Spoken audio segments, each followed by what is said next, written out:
If you move, you die. The cold metal of the gun pressed harder against Adana's temple. Her breath caught in her throat, but she refused to tremble. She'd come here to do the right thing, to return what didn't belong to her, and now she stood in what looked like a fortress, surrounded by men in black suits whose eyes held no mercy. "I just came to return the briefcase," she said quietly, her voice steadier than she felt. "I found it at the bar where I work. There was a number inside." The man holding the gun didn't lower it. Behind him, others whispered in Korean, their tones sharp with suspicion. One of them stepped forward, older than the rest, his face carved with authority. "A black woman," he said in English, his accent thick.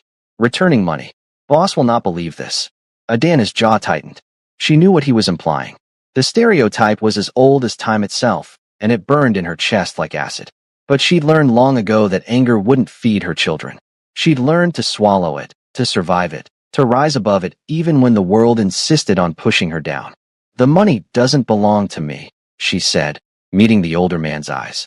"So I won't take something that will bring me no happiness. I work hard for what I have. I don't steal."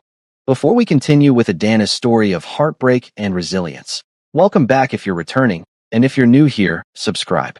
This journey of betrayal, forgiveness, and unexpected love isn't easy, but it's worth it. Drop a comment below. Do you think Adana should forgive those who wronged her? Now let's dive back in. The room fell silent. Somewhere in the back, a door opened. Footsteps echoed across the polished floor, each one deliberate, commanding. The men parted like water, and Adana found herself staring at him. Kong Minho. Even without knowing his name, she could tell he was the one in charge. Everything about him screamed power, from the way he carried himself to the expensive cut of his suit. His face was expressionless, but his eyes were sharp as they studied her. "You're the one who called." His English was flawless, his voice smooth but edged with something dangerous. "Yes, I found your briefcase at the bar after closing. I thought someone might need it." "You thought someone might need $2 million?" He stepped closer, and Adana forced herself not to step back. "You didn't think to keep it? To solve your problems?" How did he know she had problems? But then again, one look at her probably told him everything. Her uniform from the bar was wrinkled from a double shift. Her shoes were worn at the heels. The exhaustion she carried was written in every line of her face. "My problems are mine to solve," she said. "Not with stolen money." Something flickered in his eyes. Surprise, maybe. Or interest. He studied her for a long moment, and she felt exposed under that gaze, like he could see through her skin to all the broken pieces she kept hidden. "What's your name?" "Adana. Adana." He repeated it, and the way he said it made something flutter in her chest that she immediately pushed down. This man was dangerous. Everything about this situation screamed danger. "You can go, Adana. Thank you for your honesty." She nodded, turning toward the door, desperate to escape before her legs gave out. But his voice stopped her. "However, I'm curious. Very curious about you." Those words followed her all the way home, echoing in her mind as she climbed the 3 flights of stairs to her apartment. She was so tired she could barely see straight, but sleep wouldn't come easy tonight. Not after what had happened. Not after looking into those eyes and feeling something shift in the air between them. The apartment was dark and quiet. Mrs. Chun, her elderly neighbor who watched the twins when Adana worked late, had left a note saying Kofi and Amma were already asleep. Adana crept into their small bedroom, her heart squeezing as she looked at her babies curled up together. Kofi's inhaler sat on the nightstand, a constant reminder of how fragile life could be. She brushed a curl from Amma's forehead and pressed a kiss to each of their cheeks. "Mama loves you," she whispered. "Everything I do is for you." She'd been 19 when her life shattered. 19 and studying nursing at university in France, so close to finishing her degree, so close to making her mother's dream come true.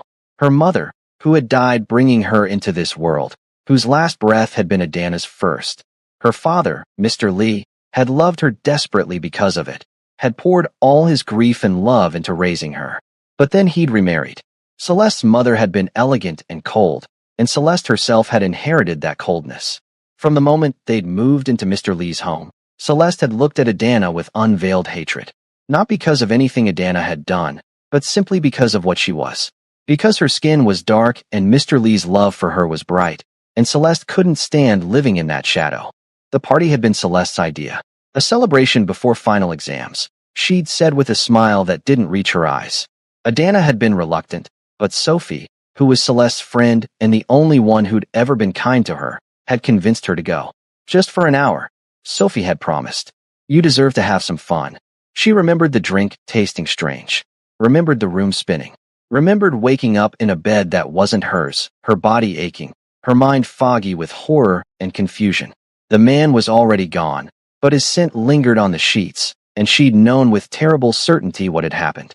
She'd stumbled home in the early morning light, and Celeste had been waiting with their father. The lies had poured from Celeste's mouth like poison.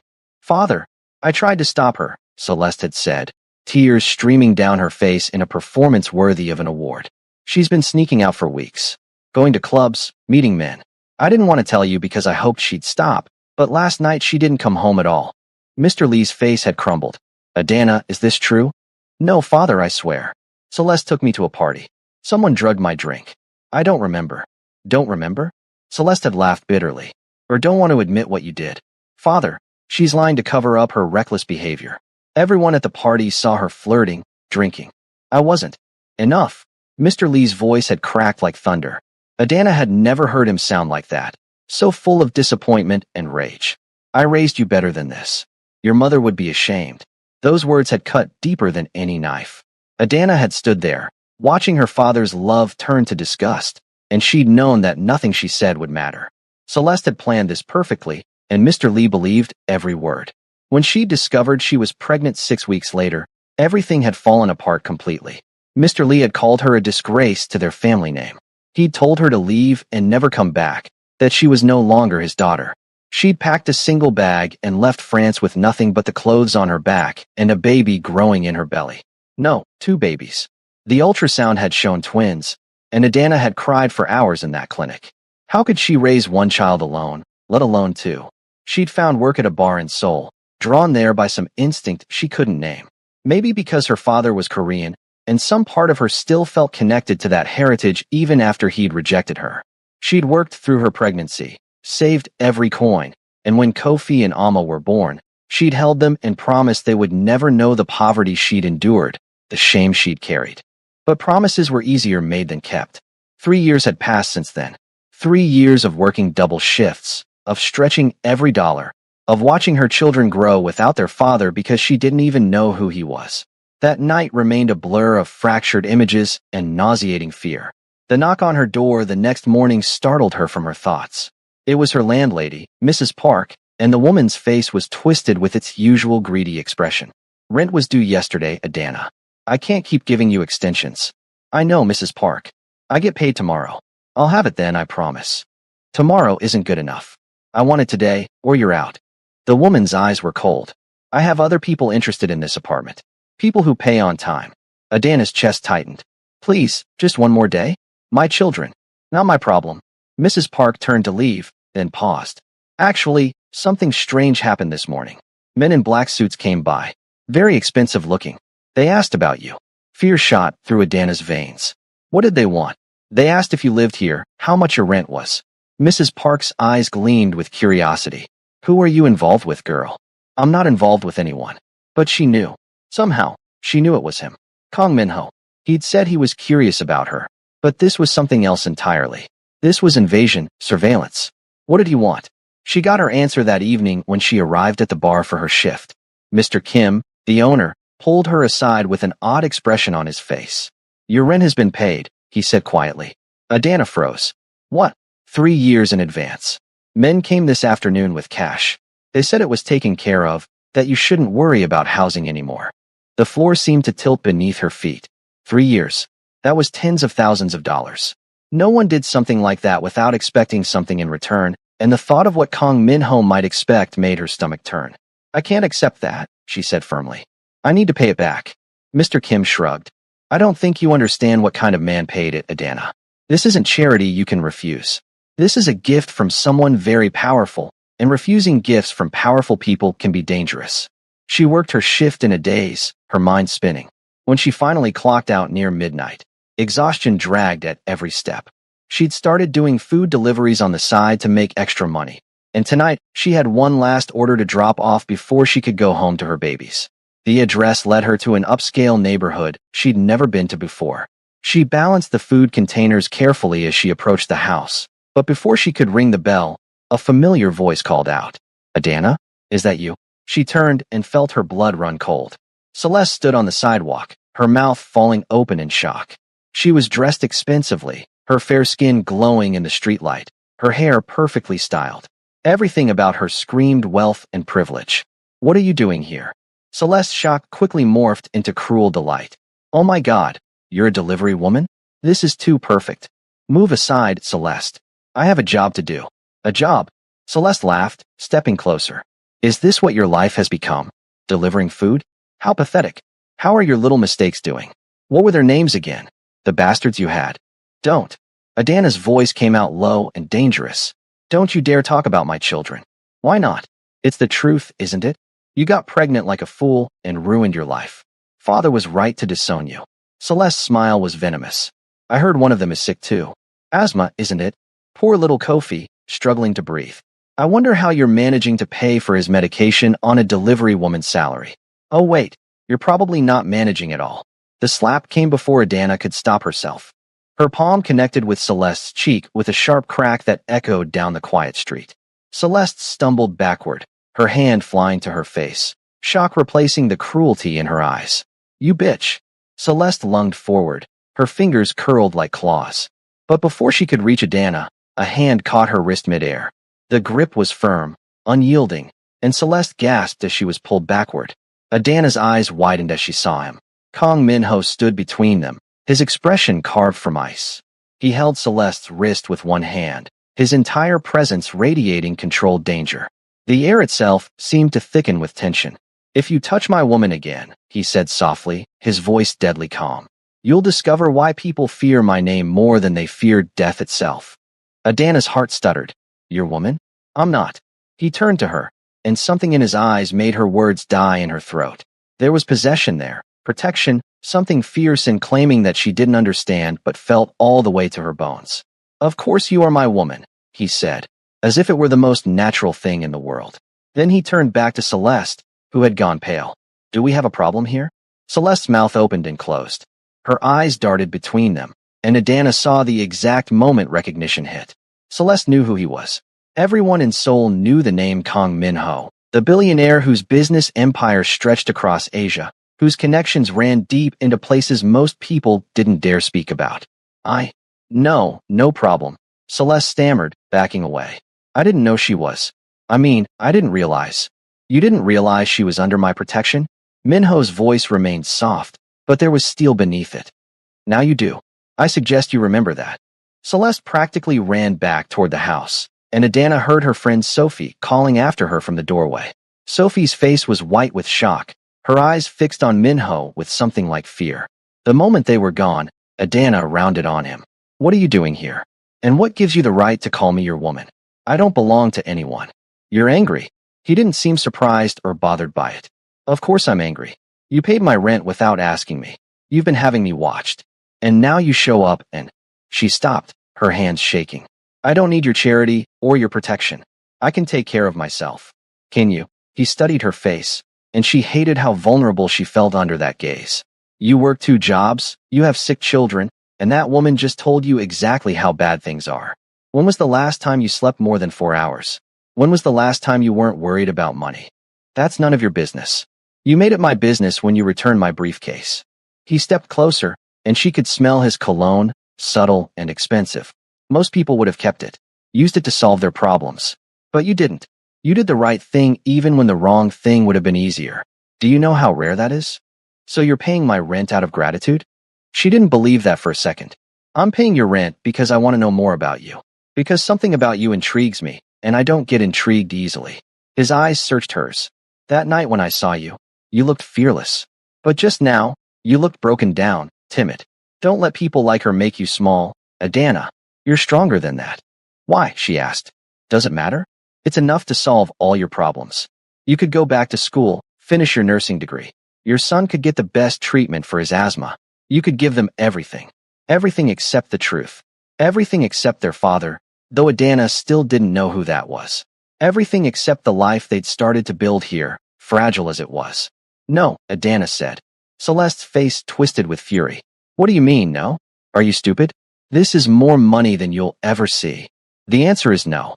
Adana met her stepsister's eyes steadily. I don't know what you're afraid of, but I'm not running anymore.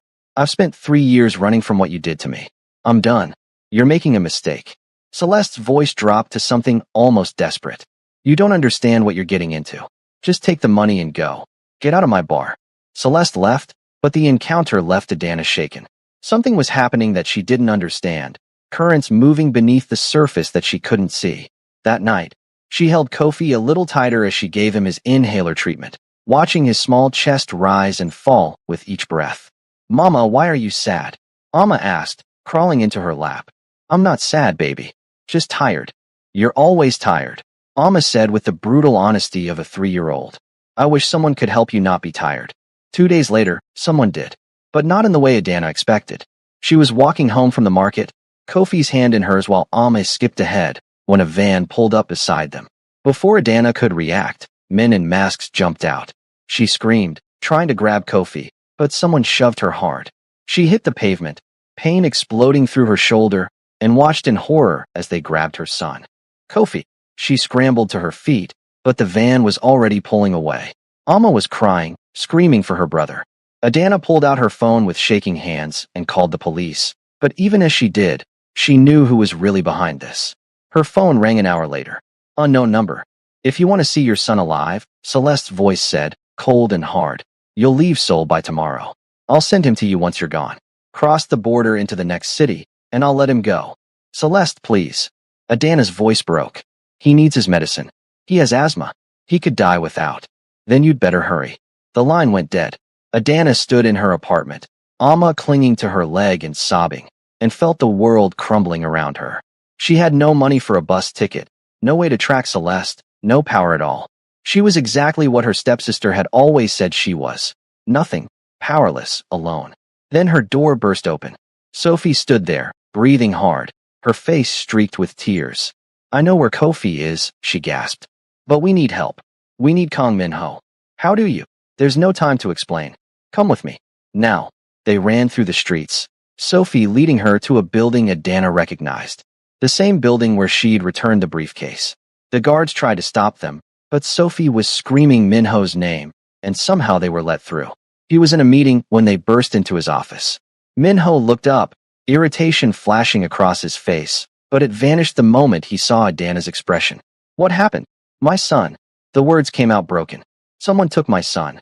Who? Sophie stepped forward. Before you ask how I know about your one-night stand 3 years ago, before you ask anything, you need to know that your son is in danger. Your son, Mr. Kong. Kofi is yours. The silence that followed was deafening. Minho's face went perfectly still, and Adana felt the world tilt sideways. What? She whispered. Sophie's words tumbled out in a rush. That night, Adana. The party. You were drugged and put in the wrong room. It was supposed to be empty, but it wasn't. Mr. Kong was there, drunk, and his men hadn't arranged anyone for him. But you were there, and she choked on a sob. I'm so sorry. I've lived with this guilt for 3 years. I should have stopped it. I should have saved you. But Celeste was my friend, and I was scared, and I just went along with everything. Adana couldn't breathe. The room was spinning. She looked at Minho and saw her children's faces in his features. Kofi's serious eyes. Amma's smile. How had she not seen it before? Where is he? Minho's voice was deadly calm. Where's my son? I think Celeste has him. She told me years ago what room she'd put Adana in. She didn't know you were the one in that room until 2 weeks ago when she saw you together. She's been terrified ever since. If Adana stays with you, if you find out about the children, Celeste loses everything. Her power over Adana, her position, all of it. Minho was already on his phone, barking orders in Korean. Within minutes, his men were mobilizing. He pulled up security footage, traced phone signals, used resources Adana didn't know existed. And all the while, she stood there, the truth crashing over her in waves. This man was her children's father. This powerful, dangerous man had been the one that night. He hadn't known. She hadn't known. But Celeste had figured it out, and now Kofi was paying the price for her sister's hatred. Found him. One of Minho's men called out coordinates. Abandoned warehouse on the city outskirts. They moved fast. Minho insisted Adana stay behind with Amma, but she refused. He's my son. I'm coming. The drive was the longest of her life. When they arrived, Minho's men surrounded the building. Through the windows, Adana could see Kofi, small and scared, sitting in a chair. Celeste stood nearby, pacing, her phone in her hand. Minho kicked the door open himself. His men flooded in, guns drawn, and Celeste screamed. Kofi looked up, saw his mother, and started crying. Mama! Adana ran to him, scooping him into her arms. His small body was trembling, and she could hear the wheeze in his breathing. I'm here, baby. I'm here. You're safe now. Minho walked slowly toward Celeste, who had backed against the wall. You kidnapped my son. I didn't know he was sick, Celeste said frantically. I wasn't going to hurt him. I just needed her gone. You needed what? To destroy your sister's life again. Minho's voice was ice. My men will take you to the police. You'll be charged with kidnapping. No, please. Celeste fell to her knees. I'll do anything. Please don't. But Minho had already turned away. He knelt beside Adana and Kofi, and for the first time, she saw his hands shake as he reached out to touch his son's face. He needs his inhaler, Adana said quietly. It's at home. My men will get it. And a doctor. We'll take him to the hospital now. Minho looked at Kofi, really looked at him, and something broke in his expression. I didn't know. All this time, I didn't know. They took Kofi to the best hospital in Seoul. The doctors treated him, gave him oxygen, stabilized his breathing. Amma clung to Adana the whole time, refusing to let go, and Minho stayed with them, his presence solid and unwavering. When Kofi finally fell asleep, safe and breathing easily, Minho pulled Adana into the hallway. That night, he said, I need you to understand. I was drunk, yes, but I thought my men had arranged someone. When I woke up and you were gone, I realized something was wrong. I searched for you. For months, I searched, but you disappeared, because I was pregnant and disowned. Adana's voice was hollow. My father believed Celeste's lies. He thought I was living recklessly, sleeping around. He called me a disgrace. He didn't know the truth? No one knew the truth except Celeste and Sophie. Tears streamed down her face. You destroyed my life that night. I lost everything. My education, my family, my future. I know. His voice cracked. And I can never undo that. But let me try to make it right. Let me give you back what was taken. How? She laughed bitterly. How do you give back 3 years of struggling, of working myself to exhaustion, of watching my son fight to breathe, because I couldn't afford better care? I'll send you to the best nursing school. I'll support your education, your career. I'll give our children everything they need. He stepped closer. And I'll find your father. I'll make sure he knows the truth. Why? Why do all this? Because they're my children. Because you returned my briefcase when you could have kept it. Because when I see you, I see someone who's been knocked down over and over, but keeps getting up. His eyes held hers. Because I want to know you, Adana. The real you. Not the broken, exhausted version your sister created. It took 2 days before Minho's investigators found enough evidence. Security footage from the party 3 years ago. Testimony from others who'd been there. Sophie's full confession. Everything pointed to the same truth. Celeste had drugged Adana and orchestrated everything. Minho called Mr. Lee himself. The old man arrived at the hospital pale and shaking. When he saw Adana with the twins, his legs nearly gave out. Adana. She stiffened but didn't turn away. Minho had shown him everything, told him everything. Mr. Lee knew now what his beloved stepdaughter had done to his real daughter. I'm sorry, Mr. Lee said, his voice breaking. I'm so sorry. I should have believed you. I should have known Celeste was lying. But I was blind, and I let my anger cloud my judgment. Can you ever forgive me? Adana looked at him for a long moment. She thought about hatred, about carrying grudges, about letting bitterness poison what remained of her life. Then she looked at her children, at Minho standing quietly nearby, and made her choice. Yes, father. I forgive you. Mr. Lee wept. He held her carefully, like she might break, and met his grandchildren for the first time. Kofi was shy, but Amma climbed into his lap and asked if he knew any Korean words. The old man taught her simple phrases, and Adana watched her father smile for the first time in 3 years. Celeste was arrested, but when the court date came, Adana did something no one expected. She asked the prosecutor to reduce the charges. Why would you do that? Celeste asked when they faced each other in a private room. After everything I did to you? Because repairing evil with evil solves nothing, Adana said quietly. You're my sister.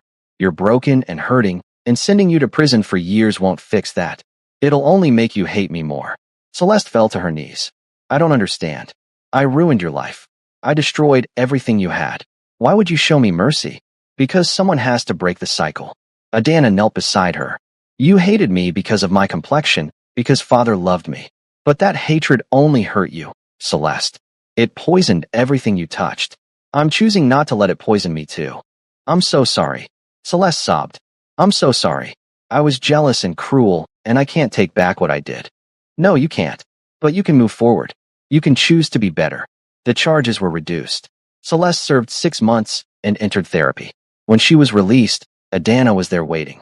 It took time, but slowly, carefully, they began to rebuild something that resembled a relationship.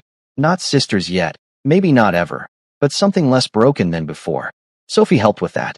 She'd been carrying her guilt like chains, and Adana's forgiveness freed her. The three women met sometimes for coffee, navigating the complicated terrain of healing. Meanwhile, Minho kept his promises. He enrolled Adana in the best nursing program in Seoul. He made sure Kofi had the finest doctors, the best medication. He spent time with the twins, learning to be a father, teaching them Korean words, and taking them to parks and museums. And slowly, carefully, he courted Adana. Not with money or power, but with patience. He showed up at her classes with coffee. He watched the twins so she could study. He asked about her dreams, her hopes, what she wanted beyond survival. He let her see past the Mafia boss, past the billionaire, to the man underneath who'd been searching for her without knowing it. I don't know how to do this, she admitted one night after the twins were asleep. They sat on her small balcony, the city lights spread below them. I don't know how to trust you. Then don't. Not yet. He took her hand carefully. Let me earn it. Day by day, moment by moment. I'll prove I'm not the man who hurt you that night. I'm the man who wants to spend the rest of his life making up for it. It wasn't a fairy tale. There were hard days, arguments, moments when the past rose up between them. But there were also good days. Days when Kofi called him Appa for the first time. Days when Amma insisted on teaching him how to braid her hair. Days when Adana looked at him and felt something warm unfold in her chest that might have been love. 2 years later, she graduated from nursing school.